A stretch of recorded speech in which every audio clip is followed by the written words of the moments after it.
Hello dear students, आज हम आपके लिए लेके आए हैं कॉस्टिंग के MCQs. Chapter number 1, material cost. Material cost के हम MCQ, true false and fill in the blanks को कंप्लीट करेंगे। चलिए स्टार्ट करते हैं।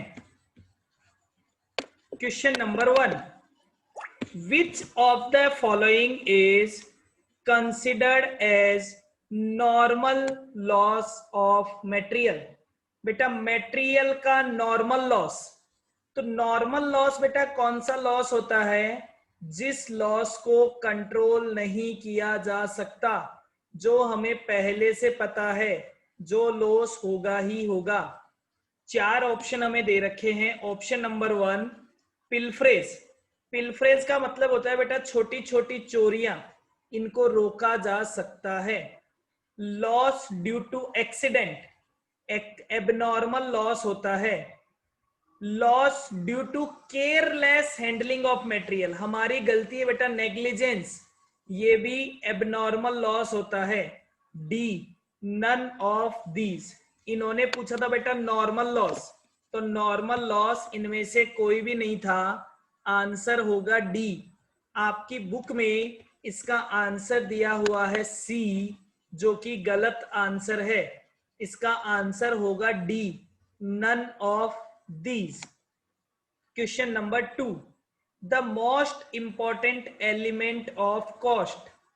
The most important element of cost, material, labour, overhead and all of this. Material, labour, overhead and all of this.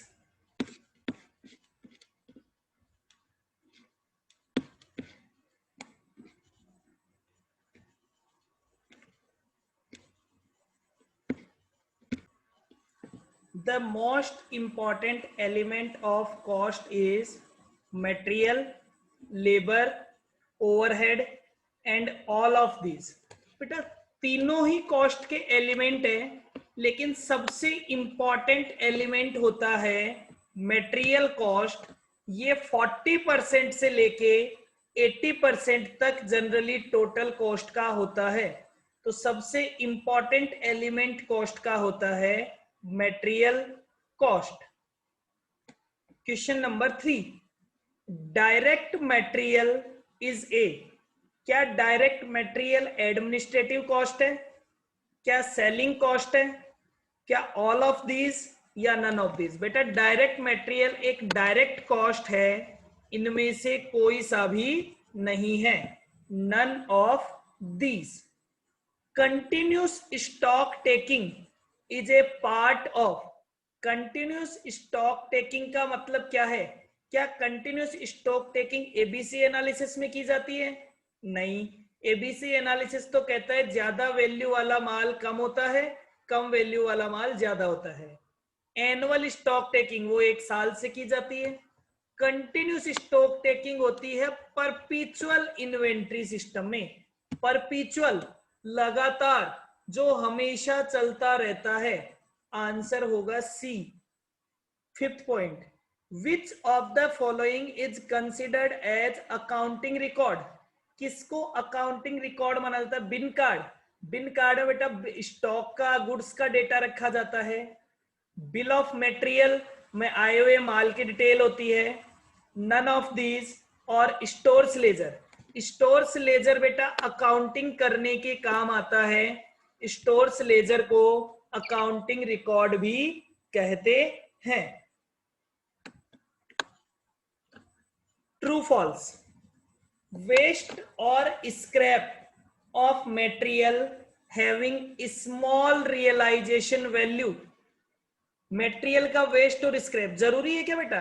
हम ये नहीं कहते कि वेस्ट और स्क्रैप, लेकिन उसकी वैल्यू कम हो, वो वेस्ट या स्क्रैप होता है? नहीं, ऐसा तो नहीं होता। तो ये फॉल्स है बेटा, उसकी वैल्यू ज्यादा भी हो सकती है। वेस्ट और स्क्रैप वो होता है जो काम में नहीं आने वाला होता है। वैल्यू कम या ज्यादा से वेस्ट या स्क्रैप का पता नहीं चलता है। Slow moving material at high turnover, नहीं बेटा, स्लो मूविंग मटेरियल का टर्नओवर रेशियो भी लो टर्नओवर रेशियो होता है, क्योंकि वो माल कम बिकता है। अगर कम बिकता है तो हम उसका स्टॉक भी कम मेंटेन करते हैं। Low turnover ratio. Bin card are not the part of accounting record. Second वाला भी फॉल्स था। थर्ड वाला बिन कार्ड अकाउंटिंग रिकॉर्ड्स का पार्ट नहीं होता है। अकाउंटिंग रिकॉर्ड्स का पार्ट स्टोर्स लेजर होता है। ABC analysis is based on the principle of management by exception. बेटा पर्टिकुलरली एबीसी एनालिसिस अपने आप में एक मैनेजमेंट की तरह ही काम करता है कि जो माल कम वैल्यू का है आप उसे ज्यादा माल रखेंगे, जो माल ज्यादा वैल्यू का है वो आप कम मेंटेन करेंगे, उस तरह से। Stores ledger is maintain inside the stores by store keeper. नहीं, स्टोर्स लेजर स्टोर कीपर के द्वारा स्टोर में नहीं रखा जाता है। स्टोर्स लेजर कॉस्ट ऑफिस में रखा जाता है। फॉल्स है। आंसर सारे सही दिए हुए हैं। Fill in the blanks. Stores ledger is kept and maintain, हमने अभी अभी बात की थी, कॉस्ट ऑफिस में रखा जाता है।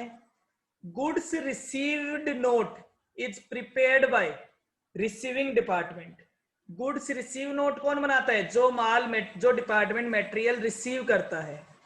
Transfer of surplus material from one job and another work order is recorded in material transfer note. एक जॉब से दूसरे जॉब में जब ट्रांसफर किया जाता है तो वो मटेरियल ट्रांसफर नोट में लिखा जाता है। फिर बोलता है is discount allowed to bulk purchase.